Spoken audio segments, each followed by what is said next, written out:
Ready start. उदारीकरण के बाद मीडिया और संचार माध्यम भी समाज के मूल्यांकन के एक महत्वपूर्ण आधार के रूप में उभर कर सामने आए हैं। इन्होंने समाज को बेहद प्रभावशाली ढंग से पूरी दुनिया के साथ जरूर जोड़ दिया है, लेकिन इस मामले में इनकी अपरिपक्वता साफ झलकती है, क्योंकि इनके सामने आज सबसे बड़ा सवाल है कि जिस नए समाज का सृजन हुआ है उसका किस प्रकार से सामना करना है। पहला, भारतीय समाज में स्वाधीनता की उपलब्धि के तौर पर यदि कुछ बातों को लिया जा सकता है तो उनमें से एक है दलितों के भीतर राजनीतिक चेतना एवं अधिकारों के प्रति संघर्ष की क्षमता का विकास। भारतीय समाज में तेजी से चल रही दलित उभार की प्रक्रिया केवल पूर्व के अस्पृश्यों तक ही सीमित नहीं है, साथ ही आज दलितों का सवाल सिर्फ सवर्ण और निम्न जातियों के बीच विभाजन का सवाल नहीं रह गया है, बल्कि यह सभी जातियों के आंतरिक विभाजन और वर्गीकरण का प्रश्न बन गया है। इसका कारण यह है कि समाज में सवर्ण कहे जाने वाले वर्ग के भीतर भी निचले स्तर पर एक दलित और शोषित समूह उभरा है और दूसरी ओर दलितों में भी ऊपरी स्तर पर एक अभिजात श्रेणी का सृजन हुआ है। सदियों से अन्याय, शोषण और उत्पीड़न के शिकार रहे लोगों में इस समस्या को मानव प्रदत्त समझने की चेतना का जागना ही एक बड़ी उपलब्धि है। फिर भी अभी इस चेतना के और विकास की जरूरत है, तभी इसका लाभ उस वर्ग को मिल सकेगा जो सदियों से दलित रहने के बाद आज भी उसी अवस्था में है।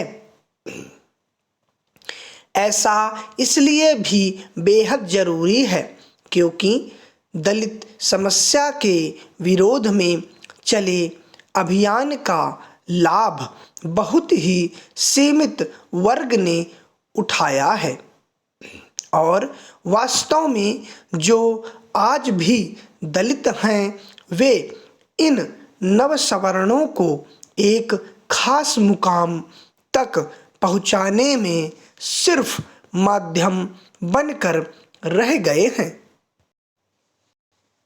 पैरा दलित उभार या दलित चेतना के अलावा उभरते हुए नए समाज की एक अन्य प्रेरक शक्ति है नारी जागरण। भारत में मानवता के आधे हिस्से पर सदियों से प्रत्यक्ष और परोक्ष रूप से पुरुष प्रधान समाज द्वारा किए गए उत्पीड़न और दमन के विरुद्ध नारी समाज द्वारा किए गए प्रतिरोध का सुफल है।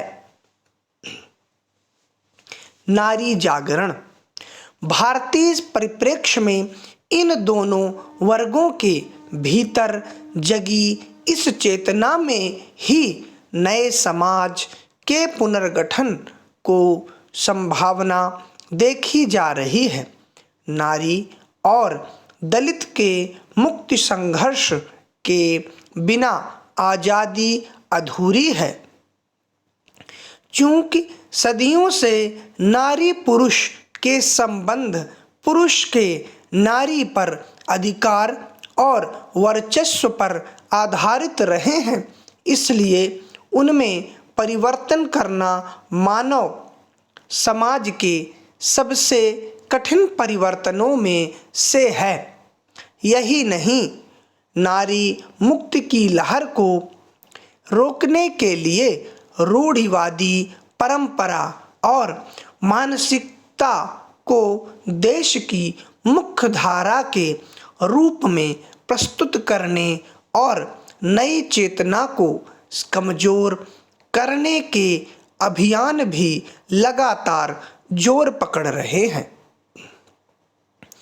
इसलिए काफ़ी हद तक आने वाले दिनों में नारी मुक्ति के प्रश्न का उत्तर ही भारत की दिशा और उभरते भारतीय समाज का चरित्र तय करेगा, इसमें संदेह नहीं। पैरा वास्तव में आज़ादी के बाद सामाजिक परिवर्तन की दिशा में जिन महत्वपूर्ण परिवर्तनों की दरकार थी, वह सिर्फ सत्ता और राजनीति द्वारा ही संभव नहीं थी, बल्कि उसके लिए इनके बाहर जाकर भी कुछ काम होना था, जो दुर्भाग्य से नहीं हो सका। सांप्रदायिकता, जातीयता और यहाँ तक कि आर्थिक और सामाजिक भ्रष्टाचार के खिलाफ लड़ाई लगातार समझौतावादी होती चली गई।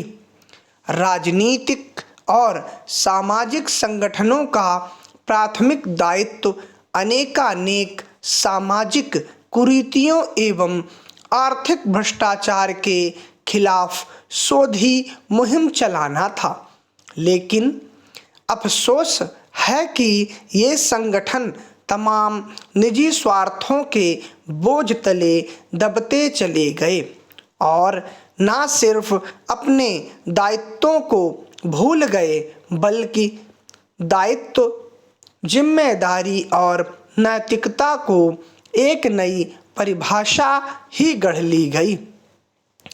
इस नई परिभाषा में उन नैतिक मूल्यों के लिए शायद ही कोई स्थान बचा हो जिनका स्वप्न आज़ाद भारत के निर्माताओं ने देखा था। संविधान को जिन मूल्यों और आदर्शों पर खड़ा किया गया था, उन्हें भारतीय जनमानस तक पहुंचाने का कोई सार्थक प्रयास नहीं किया गया। पैरा आज एक बहुत बड़ा प्रश्न यह है कि भारतीय समाज की दिशा क्या होगी और उसमें जो तमाम कमियां हैं या विकृतियां उत्पन्न हो गई हैं, उनका निराकरण कैसे होगा। वास्तव में इस प्रश्न का समाधान राष्ट्र की ऊर्जाशील युवा शक्ति के पास है। यह उसे तय करना है कि वह नवजागरण और सामाजिक परिवर्तन की प्रेरक शक्ति बनेगी या फिर पुनरुत्थानवाद और उग्र राष्ट्रवाद की सहायक बनकर परिवर्तन का विरोध करेगी। हालांकि पुनरुत्थानवाद और उग्र राष्ट्रवाद युवा शक्ति को अपने परिवर्तन विरोधी अभियान का नेतृत्व सौंपने के लिए अक्सर कोशिश करता रहा है, बावजूद इसके वह अपने अभियान में सफल नहीं हो पाया है। भारत में नवजागरण और साम्राज्यवाद विरोधी आंदोलन जिन मूल्यों, आदर्शों और विचारों पर आधारित था, उन्हें देश के युवा वर्ग पर पुनरुत्थानवादी विचारों को हावी नहीं होने दिया।